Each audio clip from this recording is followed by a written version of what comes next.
मंदिराचा जो गाभारा आहे, गाभाऱ्याचं आता जतन संवर्धनाचं काम जवळजवळ 70% पूर्ण झालेलं आहे. 30% बाकी आहे.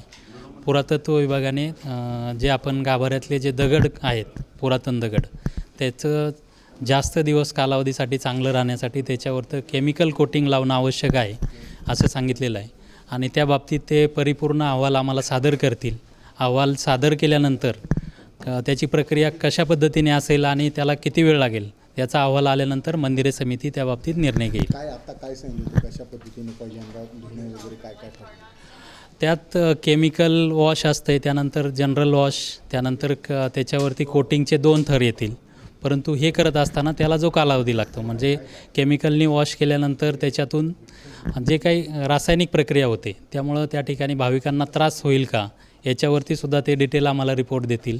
त्यानंतर किती वेळ त्याला लागेल, अवधी किती तासांचा लागेल या बाबतीतही ते परिपूर्ण अहवाल देतील. त्यानंतरच पुढचा निर्णय होईल. यासाठी मंदिर पूर्ण बंद ठेवणं गरजेचं आहे का मुखदर्शन वगैरे चालू? आत्तापर्यंत त्यांच्याकडून अहवाल प्राप्त झालेला नाही. अहवाल प्राप्त झाल्यानंतर दर्शनाचे काही तास की पूर्णच दिवस बंद करायचं त्या बाबतीत निर्णय होईल.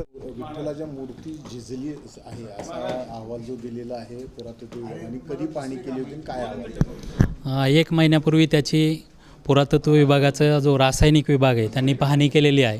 त्यांचा अहवाल आमच्याकडे प्राप्त झालेला आहे. त्या बाबतीत शासनाकडून परवानगी घेऊन आणि समितीत तो निर्णय होऊन त्या बाबतीत पुढची कारवाई करण्यात येईल. काय कुठं झीज झाली?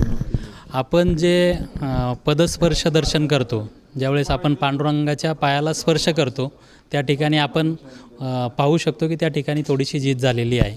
तर असे काही ठिकाणं आहेत त्या ठिकाणी केमिकल प्रक्रिया करणं आवश्यक आहे. किती वर्षांनी करतो? यापूर्वी आपण 20-21 साली प्रक्रिया केली होती आणि आत्ता परत 2024मध्ये त्याची पाहणी झाली आहे, 24-25मध्ये.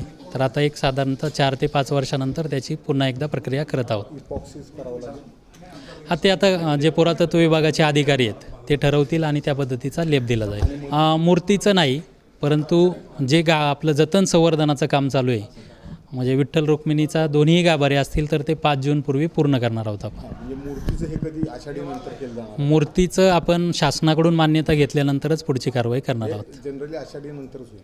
नक्की त्यात आता तारीख सांगता येणार नाही. एबीपी माझा, उघडा डोळे बघा नीट.